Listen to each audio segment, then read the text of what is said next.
page number in Google Docs. So it's really easy. So let's get right into it.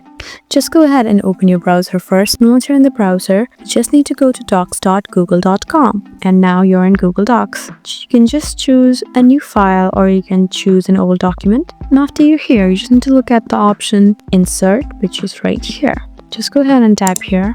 Now you have options like table, drawings, chart, horizontal line, emojis, and many more. You just need to search for page numbers, which is right here. So you can choose what type of page number you want. If you want page number in header starting on the first page, you can choose the first option. But if you want starting on the second page, you can use this. This is the third and the second page. It's completely your choice. I'm just going to choose the first one. And as you can see, you have added a page number. You can keep on adding pages and page numbers along with them. So this is how you add page numbers in Google Docs. I hope this video was helpful for you. Leave us a like and drop us a comment down below, and we'll see you again in our next video. Thank you for watching.